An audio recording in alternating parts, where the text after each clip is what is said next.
terriennes. Salut les terriens. Bienvenue dans votre talk du samedi soir. Bonsoir. Avec nous ce soir, 3 terriens de choix et un robot, Jean-Mi. Bonsoir les humains. Ça va, Jean-Mi?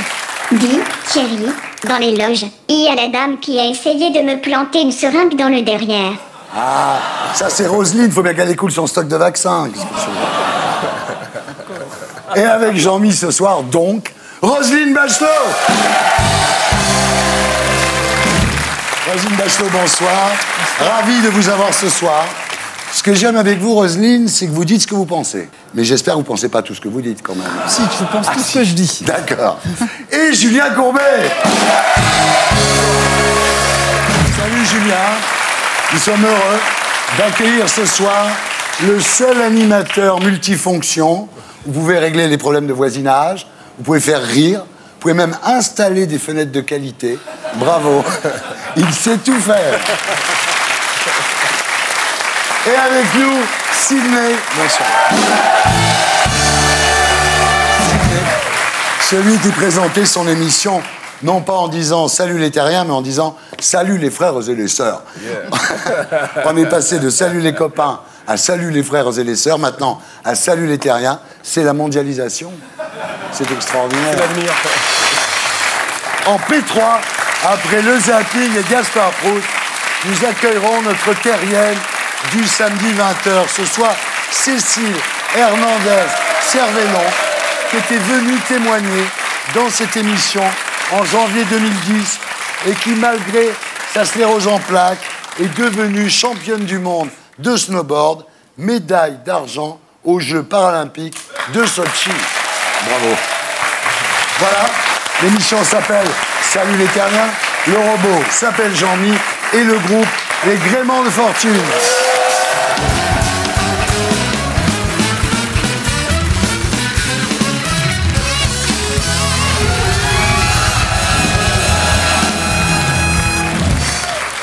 Roselyne Bachelot, rebonsoir. Bonsoir. Roselyne Bachelot, mesdames, messieurs, la preuve vivante qu'en politique, on n'est pas obligé de passer sa retraite au Sénat. Après ma mort. Ouais, ben voilà, non, c'est vachement bien. Quelle carrière, Roselyne. Vous avez commencé pharmacienne, ministre, star télé. On regarde. Elle s'appelle Roselyne Bachelot, elle est âgée de 38 ans, mariée, elle a un fils de 15 ans. Sa principale activité, pharmacienne. Depuis 3 ans, elle se consacre aussi à son canton, car elle a été élue conseiller générale aux dernières élections. Pour bâtir un projet où chacun et chacune d'entre nous pourra se retrouver, lui, ses enfants, ses parents, à un moment ou à l'autre de sa vie, car finalement nous ne reconnaissons ici qu'une communauté, la République. Oh, la belle vie. Sans amour, sans souci, sans problème. Oui, la belle vie. On est seul, on est libre et on traîne. Quelle reconversion. Quelle reconversion. Quel talent. Être une femme libérée, si c'était parti facile, ne la laisse pas tomber. Vous êtes libérée, Roselyne. Ouais. Alors, on regarde, regardez. Là, par exemple, à gauche, c'est vous avant. À droite, là, vous touchez les seins Voilà. d'Audrey Pulvar. Voilà, tout à fait. Dans la boîte à questions. C'est chaud. Et il y en a une autre qui est encore pire. Voilà, alors là... C'était quoi comme drogue? Alors, c'était la courte série Nos chers voisins, Ah, le programme court sur de TF1. TF1. Donc, j'ai accepté de faire une pièce pour eux. Et je suis une vieille tante déjantée qui fume des pétards. Vous êtes quoi. formidable. Formidable. Alors, Roselyne, vous officiez dans le Grand 8 tous les jours à 10h45 sur Côté de D8. Laurence Ferrari, Audrey Voilà, Pulvar, Absatoussi et Elisabeth Bost. En tout cas, moi, je vous trouve super en chroniqueuse télé. Vous êtes beaucoup moins dangereuse qu'au ministère de la Santé, quand même. Ouais. C'est une autre responsabilité. Enfin, le ministère de la Santé, c'est gérer 220 milliards d'euros. C'est C'est ça. tout à fait considérable. Ouais. Alors, entre nous, Roselyne, le métier où on est quand même le plus payé à rien foutre, c'est ministre ou chroniqueuse télé? vous savez, je suis passé d'un côté de la caméra à l'autre. On a un peu l'impression que vous faites un métier de saltimbanque, hein, Oui, qu'on ne le connaît pas. Bien sûr. Et qu'on est vraiment payé à rien foutre. Ouais. Et puis ensuite, on se rend compte qu'il faut bosser, il faut aller voir les films, parfois pas terribles, écouter des artistes qui n'ont pas la qualité de Sydney. Elle a gardé. On sent la femme politique, là. Alors, entre les deux, le métier où les gens ont le plus le melon, la politique ou la télé? La télévision. Ah ouais. Ah oui, certainement. Alors, le métier où il y a le plus de faux cul? Alors là, je dirais 50-50. Ah ouais. Quand même, la faux-cuterie, c'est Ouais. quand même quelque chose de C'est largement partagé. Partagé. Le métier où ça baise le plus, Roselyne? Les médias. On a bien fait. Non, on a bien fait de ne pas choisir la politique. Alors, le grand 8 avec les filles, ça va, c'est laquelle la plus chiante, sérieux? Ah, j'ai l'âge d'être la mère de toutes ces filles, Ouais. hein, donc Ouais. elles sont... Ça se voit pas, ça se elles voit sont... Bon, merci. Elles sont très respectueuses. T'as décidé de te la faire, toi, hein? Alors, quand vous êtes entre vous, donc dans le grand 8, vous dessinez des pénis. Et ça, c'est très intéressant. Mais vous avez pris du format A3 ou A4? Oui. C'est le pénis de qui, non, sérieux? Non, Ça, c'est un mec de droite, hein, vu la forme. Oui. C'est un expert qui parle. Il a déroulé du câble. Alors, j'ai un sujet pour le grand 8. Est-ce que vous savez, Roselyne, que selon l'IFOP, 81% des femmes de gauche pratiquent la fellation contre 69% des femmes de droite? Alors, le sujet, ça serait pourquoi, en fait? Ah oui, ça, je ne peux pas vous apporter d'éclairage. Ah bon? Moi, je vais proposer à Laurence Ferrari ce sujet. J'en parle dès demain. Dès demain. Dès demain.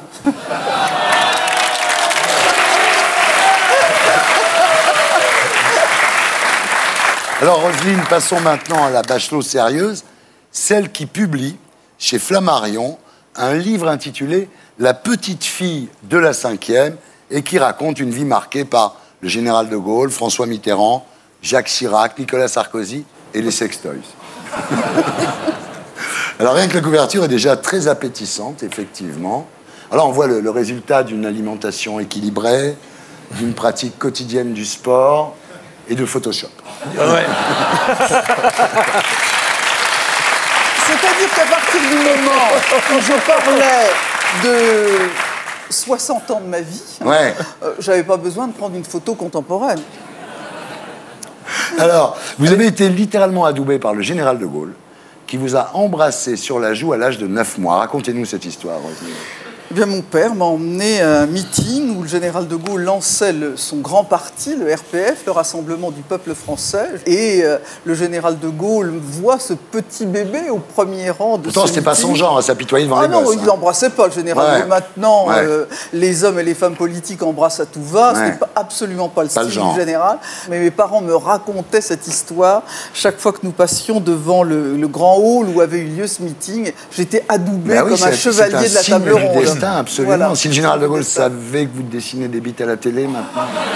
Le général de Gaulle était beaucoup plus gaulois qu'on Ah. le pense. Ah, comme son nom l'indique. Il ne dédaignait pas une petite grivoiserie. Ah. Donc vous êtes une vraie gaulliste. Voilà. Voilà.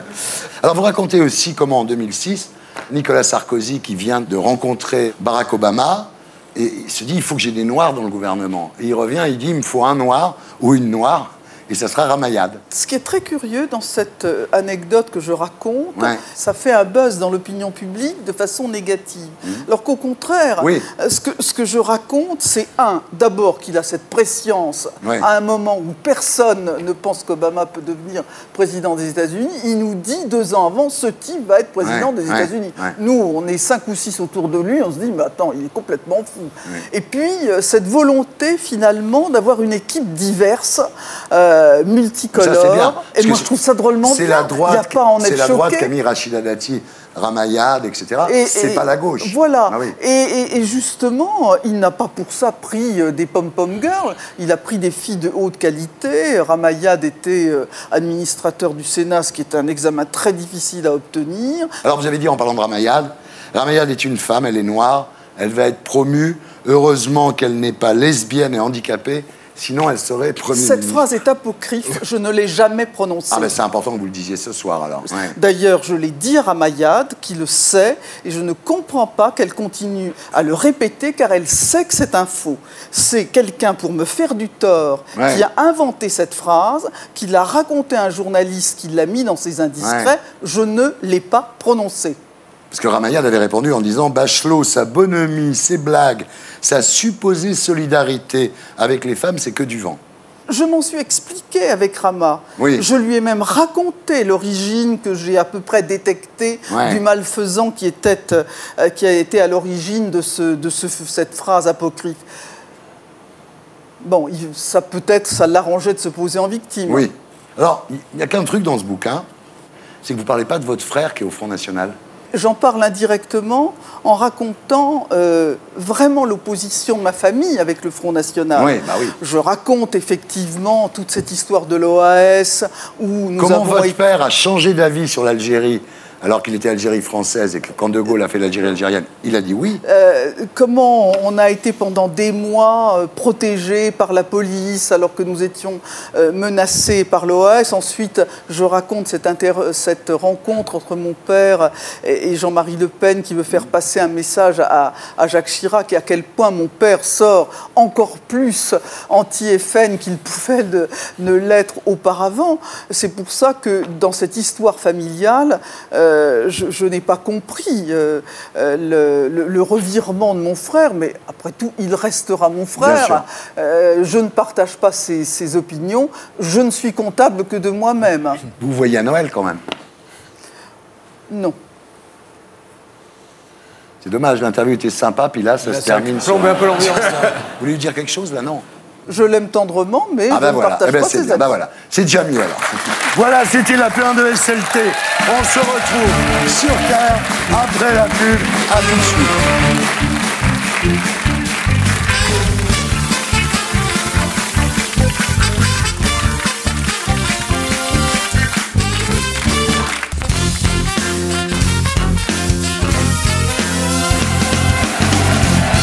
Rebonsoir les Terriens, rebonsoir les Terriens.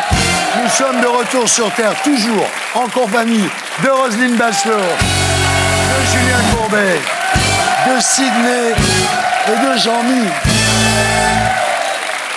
Et maintenant, mesdames, messieurs, en l'honneur de la casquette de Sydney, nous allons faire un blind test couvre-chef.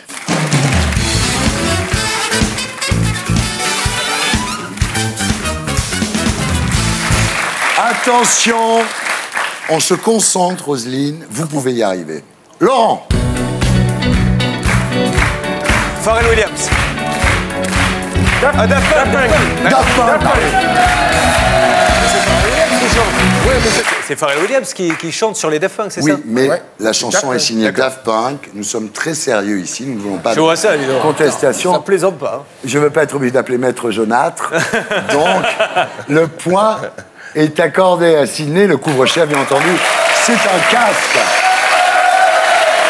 Attention, je veux l'interprète Laurent.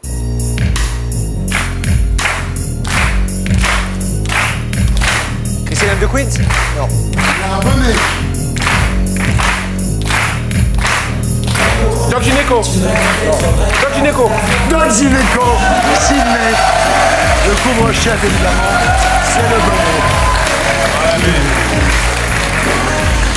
Attention, Laurent. Dans les anniversaires, dans les balles populaires. Bézu. Julien Courbet. Le couvre-chef, c'est un béret.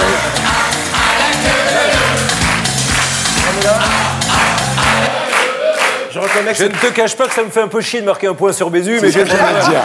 Il y a des chansons, il vaut mieux pas les connaître. Mais je reconnais que c'est pas mon répertoire. Ah, voilà. Attention, Laurent. En sortant du 30 et 40. Maurice Chevalier. Maurice Chevalier. Dans la vie, faut pas s'en faire. Moi, je n'en fais pas. Ces petites misères seront passagères. Tout ça s'arrangera. Je n'ai pas Un caractère, M'en suis rappelé parce que c'est du tracas. Un Maurice Chevalier, qu'est-ce que c'était? Alors lui, évidemment, son couvre-chef, c'est un canotier, évidemment. Attention, c'est un peu plus compliqué, c'est normal. Laurent. Pharrell Williams. Pharrell Williams.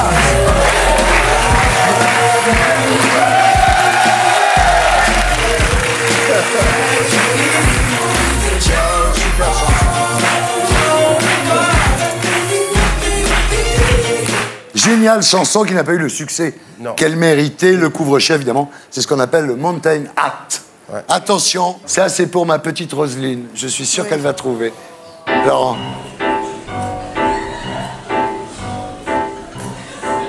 La confiture, c'est... Ah oui, les frères Jacques. Oui, Roselyne Bachelot, mon frère Jacques.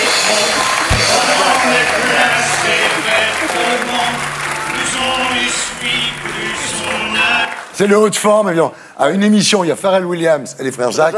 J'en ai jamais vu avant. Attention, Laurent.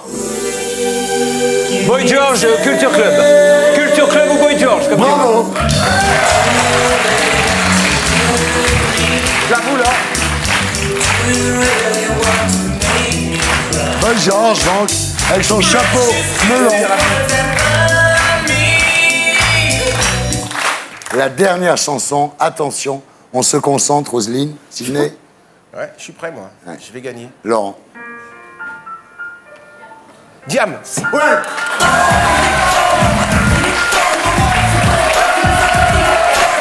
La boulette et le couvre-chef, c'est le hijab.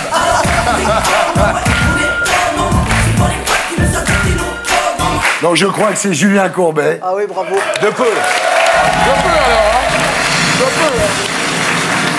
De peu.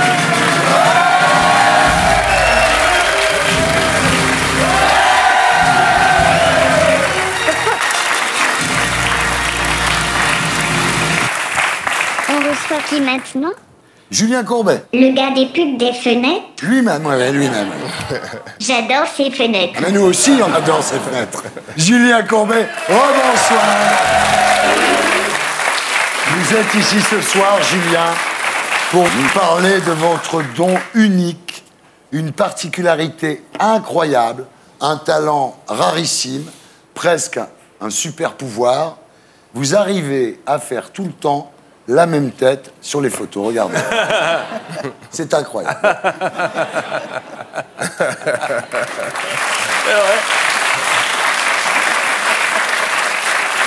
C'est dingue. Alors, c'est la seule tête que vous savez faire ou vous avez d'autres têtes? Non, en fait, j'en ai d'autres, mais j'ai horreur d'être pris en photo. Alors, haute qualité extraordinaire, le croisement de bras. Vous êtes champion du monde de croisement de bras. J'ai jamais vu quelqu'un qui croisait les bras comme vous. Vous n'arrêtez pas de croiser les bras, c'est pourquoi ça? Mais c'est dingue. Mais ça, c'est pas... En tous les cas, est-ce que vous pouvez faire maintenant la tête penchée, comme vous faites en croisant les bras, que c'est vraiment... Ah, grosse maîtrise, grosse maîtrise de Julien Courbet. Bon alors, Julien, nous parlerons de votre spectacle tout à l'heure. Commençons par D8, où vous êtes chroniqueur dans l'émission de Cyril Hanouna, Touche pas à mon poste, que vous présentez le vendredi, donc où vous le remplacez. Pensez-vous les audiences sont moins bonnes? Est-ce que c'est parce que Cyril Hanouna n'est pas là que les audiences sont moins bonnes? Ou est-ce que c'est parce que les audiences sont moins bonnes que Cyril Hanouna n'est pas là? Eh bien... C'est un truc du bac, ça. Ouais, mais... Cyril serait à ma place, il ferait plus. C'est sûr, parce qu'il a un tel... Il a fédéré, c'est des fans qui regardent, et ils font la gueule. Moi, quand j'ai démarré les premiers vendredis, je me suis demandé si j'allais pas arrêter. Parce que je me faisais insulter. Il a des adeptes. Mais pourquoi t'as pris sa place? Mais pour qui tu te prends? Comme si c'était moi qui étais arrivé, qui avait dit à Hanouna, non, tu te casses, c'est moi qui le fais. Alors, vous remplacez Cyril Hanouna dans Touche pas à mon poste, après avoir remplacé Laurence Boccolini dans Le Maillon Faible, et Arthur dans Apprendre ou à laisser. Votre job, en gros, c'est repreneur, quoi. Et après avoir changé les vieilles fenêtres de nouvelles fenêtres également. Mais effectivement. Alors, vous faites également le travesti chez Cyril Hanouna. Des fois, oui, assez souvent. Vous avez déclaré « Et tant mieux s'il me déguise, tant mieux si je me retrouve avec des plumes et un kilt. Ça ne me pose aucun problème. Je n'ai plus de plan de carrière et je ne me soucie plus de mon image. » C'est vrai. Je suis dans une phase de ma vie où je ne suis plus dans la course. J'ai été un petit con. Quand j'ai démarré, c'était à celui qui faisait pipi le plus loin, la télévision. Celui qui aurait plus de part de marché que le suivant, serait que le plus gros chiffre d'affaires. Je suis passé à autre chose. Maintenant, je prends Là où je peux prendre du plaisir, je le prends, et puis voilà. Alors, on regarde Julien Courbet en travesti chez Cyril Hanouna. Lui, franchement, je l'attends avec impatience. On l'a jamais vu faire des trucs comme ça. Il n'y a que sur des 8 dans Touche pas à mon poste, idée comme ça, c'est Julien Courbet.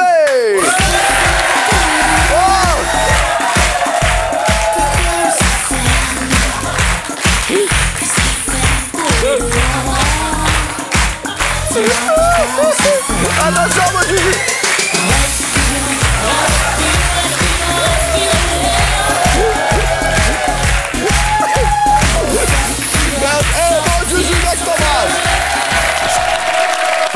Faut dire que vous faites shine.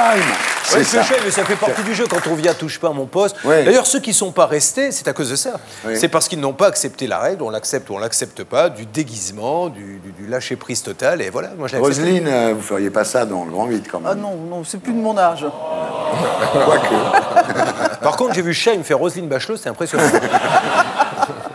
Alors, il y a des fois quand même où le Julien Courbet de D8 se reconnecte avec le Julien Courbet de TF1. Et là, franchement, c'est très drôle. On regarde. Allez-y, Juju. Est-ce que je pourrais, s'il vous plaît, voir le cabinet du préfet, madame? Je suis... Oui, madame, je suis Julien Courbet, c'est tout à fait sérieux. Non, mais on voudrait juste savoir pourquoi les canalisations n'ont pas été posées, madame. Je suis un garçon sérieux, je pose une question sérieuse. Bravo, ça c'est vraiment bon. Ça c'est vraiment marrant. Ça, c'est surréaliste, franchement. Alors moi j'aimais bien votre émission, sans aucun doute, avec Maître Bergès, celui qui avait la bosse. C'était quoi cette bosse? Il se cognait toutes les semaines dans le même placard? Ça a fait sa gloire, cette bosse. Ah, c'est-à-dire que c'est ce qui lui a donné tout de suite une notoriété. Et quand il a quitté sans aucun doute, parce qu'à un moment donné, il ne voulait plus, il n'assumait plus, on continuait de me dire « Ah oui, je regarde votre émission avec l'avocat à la bosse. » Ça faisait 4 ans qu'il n'y était plus. Ah ouais. Et il a eu une fin de vie qui était très très compliquée. C'est un anarchiste. Il est mort en 2010. Ouais, il est parti, il n'avait plus rien. Il n'a pas eu la fin de vie qu'il méritait. Alors à l'époque, vous étiez... Il signe à la pointe de l'épée, qui veut dire taureau. Maintenant, vous bossez avec le sergent Garcia, bon. C'est vrai, j'avais pas pensé à ça. Vous pourrez lui faire. Alors, vous avez fait votre coming out. Ouais. Le coming out. Julien Courbet fait son coming out. C'est le titre de votre spectacle à l'Apollo Théâtre, tous les mardis, jusqu'au 23 juin. Voilà. Ça fait maintenant plus de 2 ans et demi qu'il est rodé, travaillé. Et souvent, on me dit, mais pourquoi tu es passé de la télé à la scène? C'est pour faire comme les autres? Non, je suis passé de la scène à la télé. Donc au départ, vous étiez un humoriste, en fait. Ah, mais moi, c'était pas du tout... La première fois que je suis monté à Paris, c'est pas du tout pour faire de l'animation. C'est Louvain qui appelle un jour et qui me dit, je cherche un jeune... On m'a parlé de vous, venez passer un casting. Au début, je lui dis non. Il me dit, mais qu'est-ce que ça vous coûte de venir passer un casting? J'y vais et on va quand même être franc. Chez Martin, on n'était pas payé. C'était pas des cachets, c'était des comprimés. Là. On était, non, mais vraiment, je vous assure. Et là, Louvain me met un contrat sous le nez. Je me dis, bon, je vais peut-être aller faire une petite année de télé. Et ça a duré? Eh bien, ça a duré 17 ans. Ah, non. À quoi ça tient? Ouais, mais... Donc voilà, spectacle sur scène. Alors, je voudrais quand même prévenir tous ceux qui vont aller vous voir sur scène, il n'y a pas de télécommande pour couper le son, ni pour changer de chaîne. Non, mais... Je peux profiter d'avoir le spécialiste des arnaques pour me faire conseiller? Bien sûr, Jean-Mi, vas-y. Julien, je suis allé voir ton spectacle et j'aimerais me faire rembourser. Je fais comment? En 2 ans, figure-toi que ça m'est arrivé une fois, une dame m'a écrit en me disant, c'était plutôt flatteur, j'ai adoré, mais franchement, 20 € pour 1h05, j'ai pris un billet, je l'ai mis dans une enveloppe et je lui ai envoyé, et du coup, elle m'a renvoyé des chocolats qui coûtaient 3 fois le prix de la place pour me remercier de l'avoir remboursé. Les gens sont gentils. Les gens sont gentils.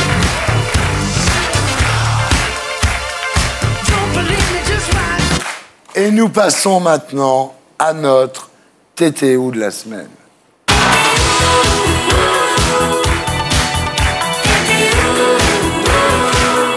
Sidney, rebonsoir. Bonsoir.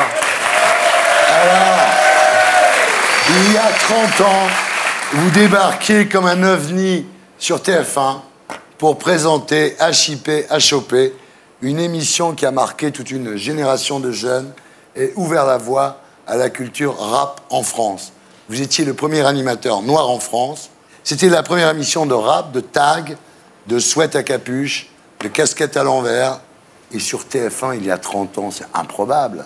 Grâce à l'ingéniosité, l'ardeur de Marie-France Brière. Ouais. Voilà. Gloire lui soit rendue, Marie-France. Ouais, c'est grâce à elle que j'ai commencé aussi. Ouais, voilà, frère. Ouais. Salut, frère. Salut. On regarde à quoi ça ressemblait.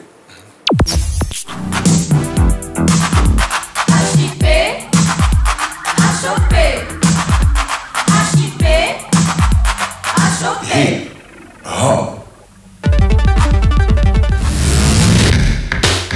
Bonjour les frères et sœurs, aujourd'hui je suis en hauteur et vous tous vous êtes devant votre récepteur. Ce que je vous dis là est peut-être un peu flatteur. Reprenons les choses au départ, d'accord? Alors vous êtes né en 1955 à Argenteuil sous le nom de Patrick Dutheil. Évidemment, ça sonnait pas terrible. Hein. Non. Ouais. Non. Et dans votre famille, ils prenaient tous des prénoms ricains. C'était la mode. Petit, je chantais du rhythm and blues, alors Patrick Dutheil sur scène pour chanter du Otis Redding ou du James Brown. Ça le faisait pas. Sydney, ça collait. Puis Dutheil, c'était déjà pris en plus. Oui, en plus. Ouais. Alors, vos parents sont d'origine guadeloupéenne. Votre père, musicien de jazz, expert en begin. Ouais. Alors, votre mère, morte quand vous aviez 11 ans, cancer du sein. À l'époque, c'était terrible, ça se guérissait pas On s'en encore. remettait pas, non. Elle était amputée d'un sein et je l'ai vu. Bon, enfin, c'est une période assez difficile. Vous avez 16 ans quand votre père vous demande, comme à vos frères et sœurs, de quitter la maison. Ouais, il ne pouvait plus assurer, il n'y arrivait plus. C'est ma mère qui s'occupait de nous. Il y avait quand même 7 enfants, donc 6 qui étaient là. Et quand elle est partie, mon père est un peu très désemparé, il ne savait pas comment organiser les choses. Donc il y a des femmes qui venaient à la maison. Il nous a présenté beaucoup de belles-mères, appelle la maman, celle-là et tout. Et puis voilà, c'était... Donc comme il n'assumait pas, il fallait s'assumer tout seul. Ouais. Alors là, vous partez, mais vous continuez vos études, tout en jouant du saxo et de la basse, hein, très très vite. Vous êtes musicien. Vous passez un diplôme de comptable. Vous faites l'armée à Rambouillet. Mais à Rambouillet, vous démerdez quand même de jouer de la trompette à l'armée. Hein. Ouais. Mais le week-end, vous êtes disc jockey à l'Émeraude, un petit club du 18e où l'on voit Jacques Higelin, Clémentine Célérier, Nina Hagen, très étonnant, et Herbie Hancock. Ouais, voilà. Et là, vous passez aux platines de l'Opéra Night, du Rex. Vous jouez sur des disques. Vous enregistrez un disque pour Claude Carrère. Vous bossez dans le studio A. Et dans le studio B, il y a juste Stevie Wonder qui est en train d'enregistrer. Une semaine après, à 4h du matin, vous jouez avec lui. Oui. Ben, notre producteur ne nous a pas cru. On lui a dit, écoute, Stevie Wonder, écoutez notre musique, il veut venir faire une séance avec nous. Et après, le lendemain matin, il se réveille, il achète le Nice Matin. Et il me voit en photo Sydney et Stevie Wonder dans le journal. Trop fort. Ouais. Alors, Sydney, ce n'est pas en tant que musicien que vous connaîtrez la gloire, c'est d'abord à la radio, sur Radio 7. Vous êtes engagé donc par la fameuse Marie-France Brière. Ensuite, Marie-France Brière quitte Radio 7 pour TF1, où elle devient directrice des variétés. C'est là que vous créez HIP-HOP. L'émission restera à l'antenne du 14 janvier au 19 décembre 1984. Alors là, c'est leçon de Smurf, battle de breakdance. Et puis, il y a des stars qui viennent. Hein. Il y a eux, là, qui sont venus, là.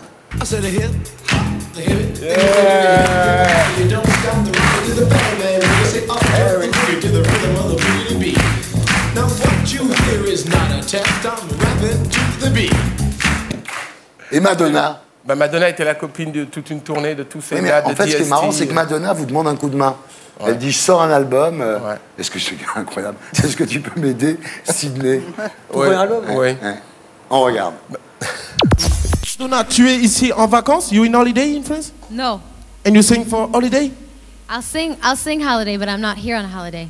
All right. Alors elle chante les vacances, mais elle n'est pas ici en vacances. Attention, elle est là pour nous donner tout le juice qu'il nous faut et qu'on a besoin ce soir. C'est yeah!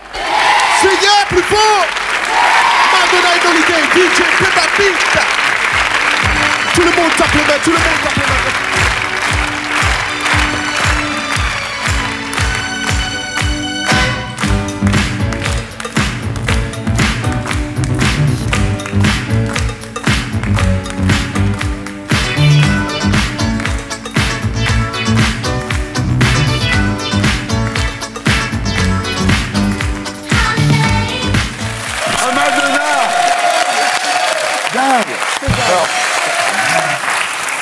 Madonna, chez Sydney, c'est quand même assez extraordinaire. Là, bon, c'est la gloire. Fini d'aller au supermarché tranquille, là. Ouais, non, là, non. Tout le monde vous connaît, et là, c'est le drame.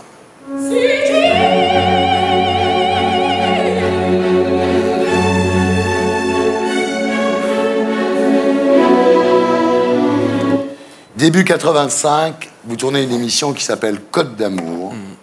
L'idée, c'est d'élargir, de ne pas se cantonner au hip-hop, et même de mettre du rock. Résultat, vous êtes perdu. Le public est perdu aussi. Et vous réalisez trop tard que vous étiez devenu le symbole d'une certaine culture, de la culture hip-hop.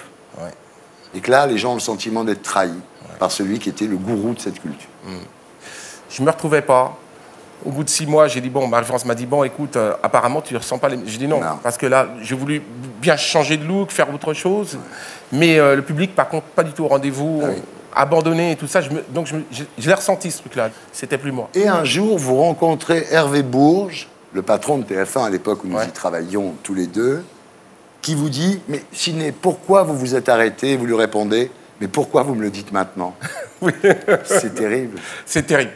Ouais. C'est terrible. Ouais. Alors, après, vous avez eu un resto. Ouais. Vous avez arrêté le resto? Ouais, on a arrêté. Je ne pouvais plus partir sur les routes, faire les galas, les spectacles et tout, parce que ça, j'ai jamais arrêté. Les et là, vous préparez un album, dont voici un échantillon, et c'est vachement bien.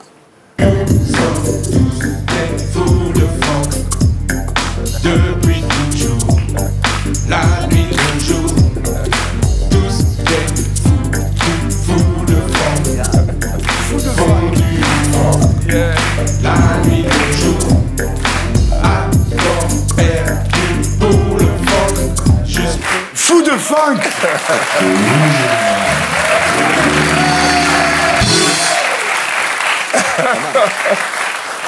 Ça fait plaisir de vous revoir. Merci. Merci beaucoup, Pierre. Et voilà, on passe maintenant au dossier de la semaine avec l'édito de Blacko.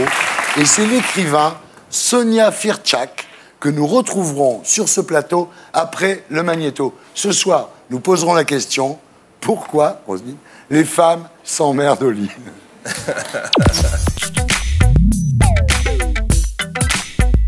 On présente volontiers les hommes comme des brutes assoiffés de sexe. Si bien que pour éviter de passer à la casserole, les femmes devraient constamment faire semblant d'avoir la migraine. Pourtant, quand on interroge les Françaises, seuls 6% d'entre elles se plaignent de relations sexuelles trop fréquentes. En revanche, 47% aimeraient faire l'amour plus souvent. 95 fois sur 100, la femme s'emmerde en baisant. Alors, est-ce que les Françaises s'emmerdent au lit? C'est pas tous les jours qu'on lui déride les fesses. Si les femmes s'ennuient en faisant l'amour, ce n'est pas seulement parce que les hommes bandent mou ou qu'ils baisent comme des lapins. Le problème de la femme moderne, c'est que les convictions féministes ne sont pas toujours compatibles avec les fantasmes féminins. La preuve, d'un côté, le gouvernement renforce les lois contre le harcèlement sexuel et les violences conjugales, mais de l'autre, le film 50 nuances de Grey séduit environ 4 millions de Français, dont 70% de femmes. Je ne fais pas tant de romantisme. J'ai des goûts très particuliers. Vous ne pourriez pas comprendre. D'un côté, des millions de femmes ont fantasmé sur le héros du film en rêvant de prendre quelques coups de cravache. Et de l'autre, les féministes ont crié au scandale. La femme moderne est soumise à une injonction contradictoire. D'un côté, en tant qu'héritière des combats féministes, elle doit refuser la domination des hommes. Vas-y, ils ont un beau petit cul quand même. Oui, mais de l'autre, la dictature des apparences l'oblige à rester mince, séduisante et sexy pour plaire aux hommes. Bref, elle doit réussir l'amalgame de l'autorité et du charme. En 2015, la femme moderne est censée ressembler à Beyoncé. Dans la vie publique, elle tient tête aux hommes qui lui mangent dans la main et dès qu'on ferme la porte de la chambre, elle se met à quatre pattes et se fout le cul à l'air pour prendre son pied. Et si c'était ça l'exemple à suivre? Pour s'épanouir au boulot, Beyoncé s'est libérée du carcan machiste. Mais pour ne pas s'emmerder au lit, elle a aussi su se libérer des dictats féministes. Voilà, c'était l'édito de Blacko, mise en image de Julien Grappe. Sophie Firtchak, bonsoir. Alors, vous êtes écrivain et vous venez de publier « Les femmes s'emmerdent au lit » chez Albin Michel. Bienvenue parmi nous. Alors, les femmes s'emmerdent au lit, hein, à 85%. Alors, pourquoi? Parce que les hommes prennent trop de précautions. C'est-à-dire qu'avant, les hommes prenez pas du tout en compte le plaisir féminin. Aujourd'hui, on peut dire que le féminisme a un petit peu castré les hommes. Ils n'osent pas dominer. On leur a inculqué que toute pénétration est un viol. Donc effectivement, ils culpabilisent les pauvres. Parce qu'on leur a dit, le mal, c'est la violence, et la violence, c'est mal. Et ils ont peur de faire mal. En fait, c'est ça. Oui, mais alors attention, je trouve que les féministes n'ont pas du tout castré, elles n'ont pas voulu castrer le désir. Elles ne voulaient pas qu'il soit tout puissant, mais elles n'ont pas voulu tuer le désir. Mais simplement, il y a eu un amalgame. Et aujourd'hui, de nombreux hommes n'osent plus montrer leur désir au lit. Et du coup, ils ont peur de passer pour des machos dominateurs. Et ça, on en souffre. Oui, ils ont abdiqué leur côté prédateur, en fait. Et les femmes s'en plaignent, évidemment. Oui, alors après, je pense que j'ai un peu levé un tabou parce que depuis que le livre est sorti, que j'ai le premier retour de lectrice, c'est absolument incroyable. Je pense que je vais avoir du matériau pour un deuxième bouquin. C'est qu'elles me racontent leurs fantasmes, leur racontent leur ennui et leur désir érotique. C'est fou. Alors, Roselyne, est-ce que vous pensez finalement qu'aujourd'hui, dans cette situation où les femmes sont plus libérées que les hommes et eux, ils ont un peu peur de... Non ? Vous soulevez un phénomène, enfin vous évoquez un phénomène qui est peut-être que les femmes s'ennuient au lit. Je ne sais pas si nos grands-mères s'y amusaient beaucoup. Ouais. Finalement, je préfère finalement vivre dans mon époque plutôt que dans la leur, d'après ce que j'en sais. Elles s'emmerdent, mais moins qu'avant, quoi, en gros. J'ai déjà un certain âge, j'ai pu, à travers mes combats féministes, écouter un certain nombre de femmes. La vérité de la vie sexuelle des femmes, par exemple, avant la contraception, avant l'IVG, c'était terrible. Le désir des femmes était nié. Alors que tout ne soit pas parfait dans notre époque, j'en conviens, mais ces combats-là, ils ont été quand même très utiles. Regardez, aux États-Unis, par exemple, si vous dites ça dans votre bouquin, il y a une loi qui oblige le consentement à chaque étape d'une plus grande intimité.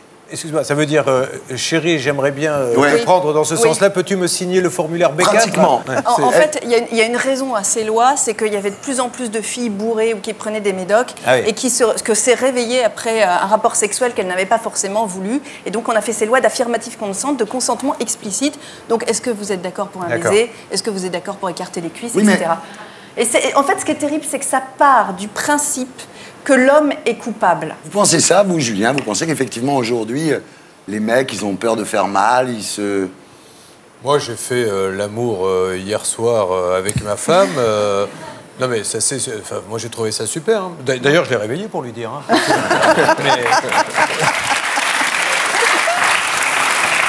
En fait, les femmes, ce qu'elles veulent, d'après votre bouquin, mais c'est assez sensé, c'est d'un mec qui est civilisé dans la vie, évidemment, qui se comporte très bien, mais qui est sauvage au lit. Bon, pas toutes. Non, chaque femme veut une chose différente. Ah bon ? Il y a des femmes qui ne veulent pas un mec sauvage au lit ? Sauvage, attention, pas vraiment sauvage, parce que ça peut être catastrophique, mais qu'il y ait ce simulacre de la sauvagerie pour prouver qu'on est tout simplement désiré. Voilà. C'est-à-dire, ce que vous dites dans votre bouquin, en fait, c'est que l'éjac facial n'est pas incompatible avec l'émancipation féminine. Voilà, exactement. C'est vraiment le cœur du livre. C'est pour ça qu'il est intéressant. Donc la solution, Roselyne, ça serait que la femme ne soit pas soumise, évidemment, dans la vie, mais qu'elle soit soumise au lit. Mais pour accepter d'être soumise au lit, il faut qu'elle soit sûre de ne pas être violentée dans la vie. Enfin, c'est un deal, quoi, en gros.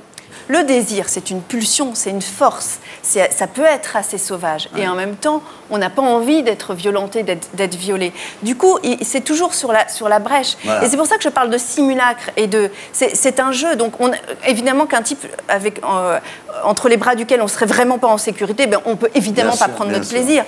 Mais un type qui nous le ferait croire et qui, en fait, nous respecterait infiniment, c'est ça le pied. Roselyne, il y a des femmes... À partir du moment où on a les clés de sa liberté dans une vie professionnelle accomplie, où on a une égalité des salaires, à partir du moment où on établit avec son conjoint des rapports d'égalité, à partir du moment où il partage l'éducation des enfants et qu'elle n'est pas toute à reposer sur vous-même, ensuite ce qui se passe dans la chambre à coucher, ma foi, c'est l'affaire d'un couple et on ne s'en mêle pas, chacun fait comme il veut. Et voilà.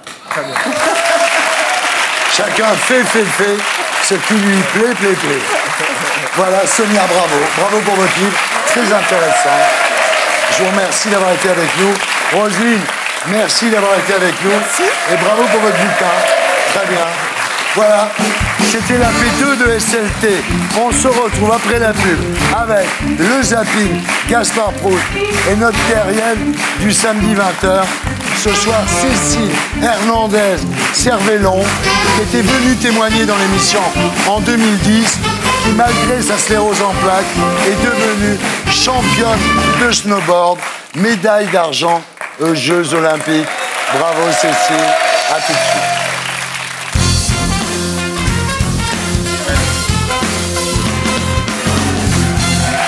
Bonsoir les terriens. Bonsoir les terriens. Nous sommes de retour sur Terre, toujours en compagnie de Julien Courbet, de Sydney, de Jean-Mi. Et nous accueillons notre terrienne du samedi 20h, ce soir Cécile Hernandez Cervellon. Bonsoir.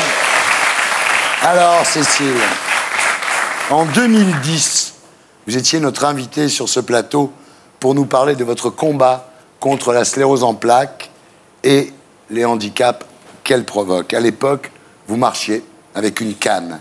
Aujourd'hui, vous revenez nous voir avec 7 titres mondiaux et une médaille olympique en snowboard. Cette résurrection, vous nous la raconterez à 20h.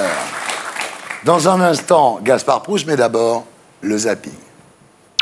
C'était le zapping et maintenant j'accueille Gaspard Proust pour « Elle est pas belle la vie ?»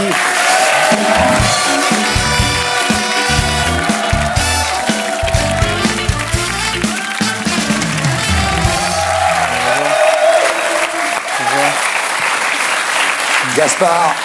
Alors je reviens, là je suis un peu effondré parce que je reviens du salon annuel de la prostitution. Ah. Ouais, j'étais à Cannes. Ouais. C'est un super festival. Je te rassure, j'ai pas vu un film. C'est vraiment sympa. Le palais du festival, ils ont fait un bunker sur la plage pour pas dépayser tous les Américains qui débarquent. Tu vois. Sauf que cette fois-ci, c'est pas les Allemands qui tirent, mais c'est les chirurgiens esthétiques. Moi, ça me fait du bien de revenir à Paris sur des vraies choses, sur des vrais événements, des choses un peu plus simples. Parce que là, qu'est-ce qui se passe en ce moment de majeur? Il y a la foire du trône. Ouais. Ah, c'est plus propre, c'est plus jeune, c'est moins corrompu. Ah putain, la foire du trône. L'odeur de parfum, de la sueur, du sucre, et derrière le comptoir de la caravane aux churros. Ce petit gars avec son petit képi. La République, c'est les churros, c'est la République. Non, Madame Maréchal Le Pen. Tu vois de qui je parle? Ramirez, police barcelonaise, tu vois.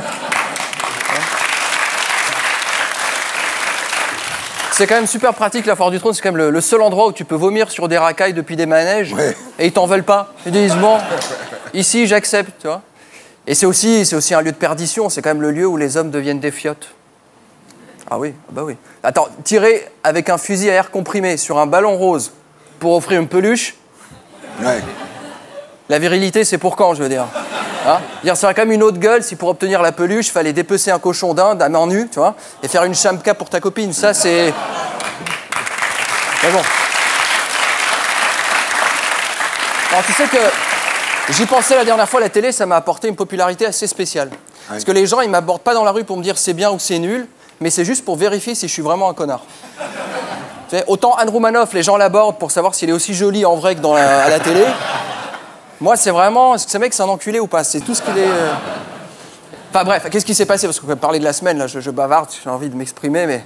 Alors, j'ai pas trop envie de parler de politique cette semaine, mais rien ne nous empêche de prendre un sujet proche, hein, comme la pédophilie. Hein, c'est pas... Ah, c'est pas loin, des adultes qui adorent prendre des gens pour des enfants pour mieux les enculer à sec. Télescopage actualisé le 18 mai, date importante, rendu du délibéré du jugement de Jean-Luc Lahaye. Ouais. Pauvre Jean-Luc, il a cru bien faire. T'sais, les femmes, il les prend au début, puis il veut les suivre, c'est un perfectionniste. Hein? On ne conduit pas un mec au tribunal pour ça. Tu comprends ça? On lui reprochait de s'être montré à poil devant la caméra de son ordi en pleine conversation avec une mineure. Ouais. Alors il se défend. Hein. Il dit, son avocat met en avant le métier de chanteur de charme qu'il expose nécessairement à des manifestations d'affection qui parfois franchissent certaines limites et qu'il ne peut malheureusement pas maîtriser.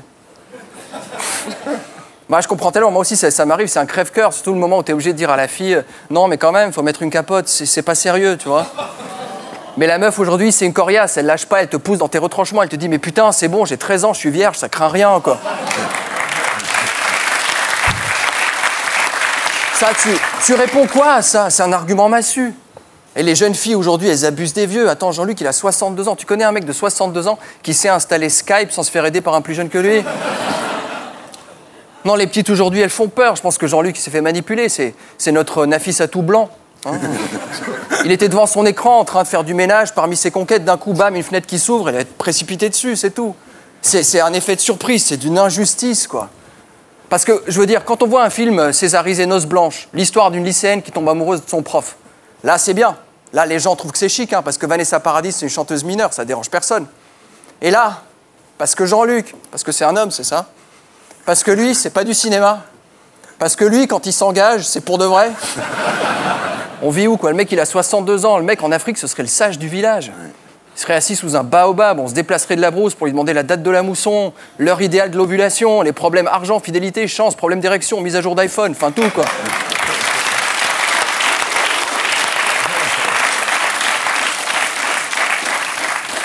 Putain, mais on est qui pour juger, quoi? Alors, il est pas beau le délit? D'ici la semaine prochaine, et d'ici là, sur canalplus.fr. Et on passe maintenant à notre terrienne du samedi 20h.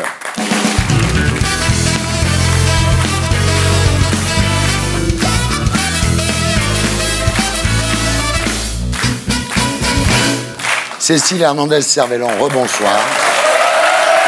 Alors, Cécile, vous êtes née le 19 juin 1974 à Perpignan, père cadre commercial, mère hôtesse d'accueil.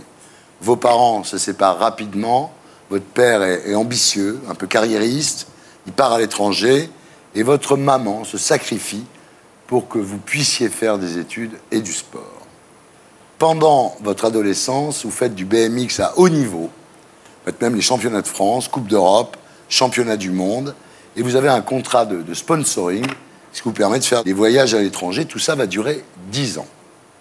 Vous faites également beaucoup de snowboard, vous faites même les championnats de France. Après vos études de lettres à Montpellier et à Grenoble, vous rentrez à Perpignan, où vous créez une société de communication événementielle spécialisée dans les sports extrêmes. Bref, vous êtes overbooké. C'est ça. Mais le lundi 21 octobre 2002, tout bascule. Vous vous réveillez avec les jambes paralysées. Vous commencez par tomber violemment sur le sol.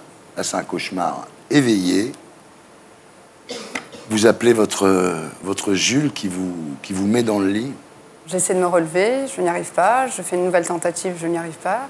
Et là, je l'appelle et il fait le tour du lit, il me regarde il me voit par terre, il ne comprend pas ce qui se passe. Donc, il m'aide à me relever, ça ne fonctionne pas. Donc, il me porte et il me pose sur le lit. Et quand il vous pose sur le lit, vos jambes ne sentent pas les draps. Rien, je ne sens rien. Alors, on vous emmène évidemment à l'hôpital. Les résultats des tests sont effroyablement probants. Et le jeudi 24 octobre à 19h, le verdict tombe, sclérose en plaques, la CEP, comme disent les malades. Et là, votre Jules vous dit, t'en fais pas, on va s'en sortir. Mais ça vous rassure pas du tout, en fait. Je suis entre deux sentiments. Un, moi j'ai une peur bleue, c'est qu'il me plaque parce que je viens de basculer dans le monde du handicap. Et à côté de ça, les médecins aussi me disent que la maladie vient de frapper fort d'entrée et qu'il y a peu de chances que je remarche un jour, en fait. C'est vrai que la CEP, la sclérose en plaques, est une maladie incurable dégénérative. Ça veut dire que le système immunitaire, au lieu de se défendre contre les corps étrangers, détruit la myéline, qui est une gaine qui entoure les nerfs. Donc évidemment, les fils dénudés se touchent, ce qui provoque des crises, et ce qu'on appelle les plaques dans la sclérose en plaques, en fait, ce sont les lésions. C'est ça. Il y a 90 000 personnes en France qui sont atteintes de sclérose en plaques, un nouveau cas toutes les 4 heures. C'est la deuxième cause de handicap après les accidents de la route. Et je voudrais dire qu'il y a une journée mondiale de la sclérose en plaques, le 27 mai 2015. Et vous pouvez avoir des informations en allant sur le site qui s'inscrit en bas de l'écran, arcep.org. Voilà. Pour vous, le chemin de croix de la rééducation commence à ce moment-là. On m'envoie en centre de rééducation, c'est un vrai cauchemar pour moi. Je ne me reconnais absolument pas là-dedans. Je sombre. Ben là, vous êtes en fauteuil roulant, hein, ouais. Poussé par votre mère. Et ce qui est terrible, c'est que vous en voulez au monde entier. Évidemment, vous haïssez la vie. Et vous êtes même désagréable avec votre mère qui n'en peut mais. En fait, dans la sclérose en plaques, on ne sait pas pourquoi on tombe malade, on ne sait pas comment la maladie va évoluer. Donc ce point d'interrogation, je ne l'aime pas en fait. Je le déteste. Vous vouliez tout prévoir. Je viens du sport, donc dans le sport, on nous apprend à organiser, à structurer notre vie. Et là, pour le coup, non, plus rien. Alors après 5 semaines à l'hôpital, vous partez dans un centre spécialisé au bord de la mer. Votre challenge à partir de là, c'est remarcher. Ouais. Clairement. Alors, bien sûr, il y a des hauts et des bas à cette époque, c'est pas toujours facile. À un moment, vous pensez même à vous suicider? Tous les soirs, dans le centre de rééducation, on nous donne une petite pilule pour qu'on leur fiche la paix pendant la nuit. Et en fait, ils ne vérifient pas si on la prend. Et pendant 10 jours, je les ai toutes gardées. Et un soir, j'ai les 10 jours de cachés dans la main. Et je me dis, qu'est-ce que je fais? Je les prends ou je les jette. Et en 2 secondes, j'ai ouvert la fenêtre et j'ai tout jeté. Et là, je me suis dit, je vais me battre. Faut y aller. Ouais. Alors, la rééducation va durer 14 mois. À la sortie, vous alternez entre fauteuil et béquille. Frédéric est toujours là, hein, votre Jules. C'est-à-dire, malgré tous les efforts que vous faites pour le faire partir, en fait. J'ai tout fait pour qu'il me quitte. Ouais. Et, pourquoi? Parce qu'il avait connu une personne valide qui bougeait, avec laquelle il voulait construire sa vie. Et là, il est à côté d'un légume, parce que j'étais vraiment un légume. J'étais dépendante dans tous mes mouvements. Et donc, j'ai tout fait pour qu'il soit heureux, c'est-à-dire pour lui rendre sa liberté. Et en fait, non, il n'est pas parti. Il vous aime encore plus.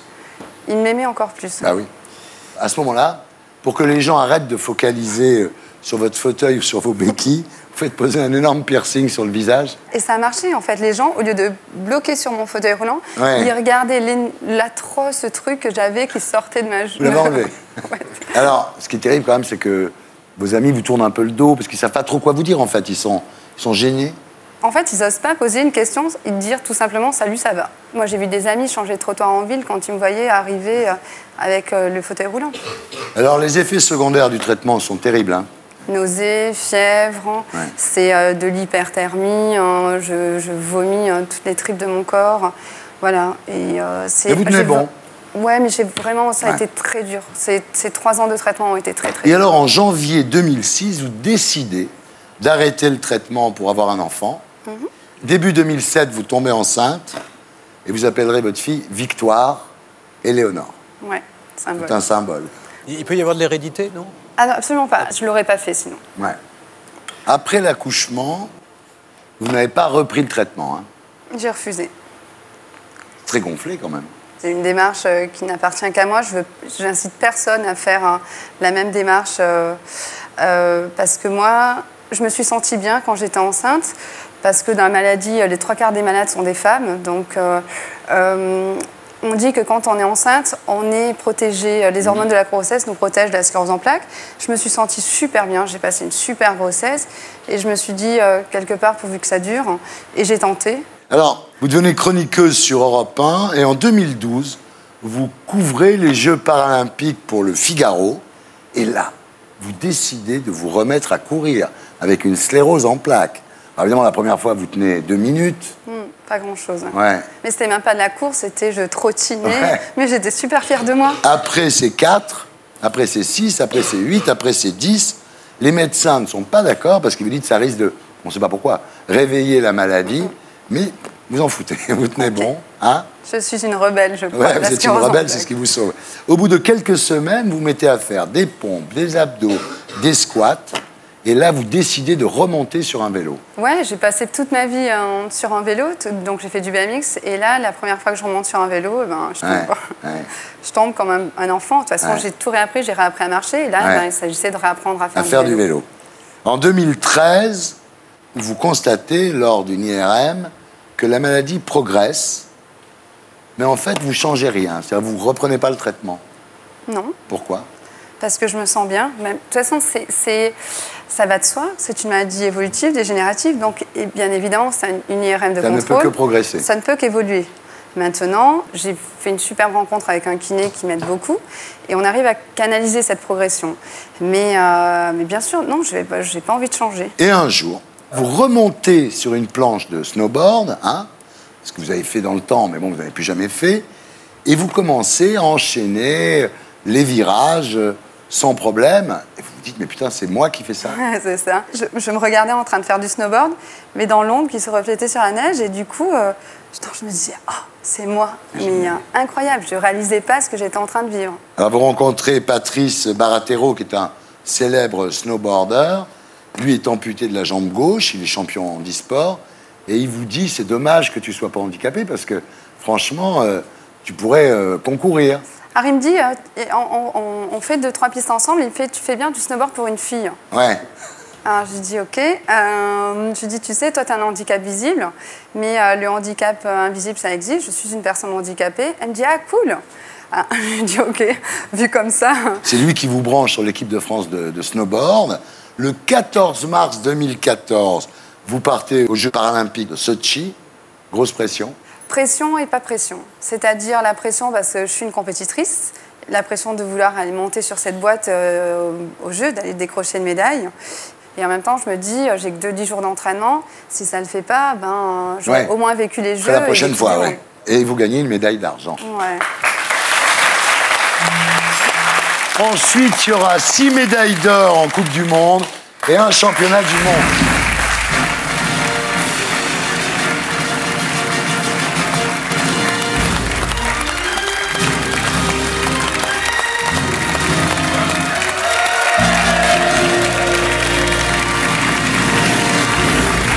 Bravo.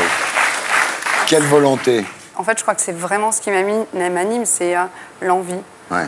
Aujourd'hui, j'ai regoûté à tout ça, j'ai plus envie que ça s'arrête. Ce qui fait, Cécile, que ça s'est terminé avec Frédéric. Ouais, il m'a quitté. Ah oui? Ouais. Pourquoi? Parce que il m'a quitté parce que j'ai radicalement changé à partir du moment où j'ai recommencé à faire du sport et à bosser. Ben, je n'étais plus cette personne qu'il avait connue pendant des années dans ce fauteuil. Et il m'a quitté parce qu'il ne se reconnaissait plus dans la nouvelle Cécile. Il y a eu une renaissance en fait. Et voilà, je lui en veux pas. Hein. Et aujourd'hui, vous vous occupez de vos compétitions et de votre enfant. De ma fille, oui. Victoire Éléonore, voilà. Voilà, c'était Salut les terriens, votre talk du samedi soir avec Jean-Mi, avec Roselyne Bachelot, avec Julien Courbet, avec Sydney, avec Sonia Ferchak et Cécile Hernandez-Cervellon. Merci d'être venus. Merci à tous ceux qui m'ont aidé à faire cette émission. Salut les terriens.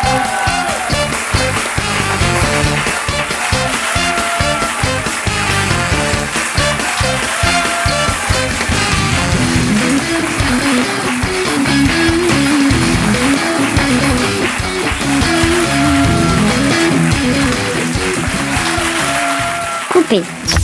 Et pour être sûr de ne rien rater de Inarditube, abonnez-vous et mettez un pouce bleu.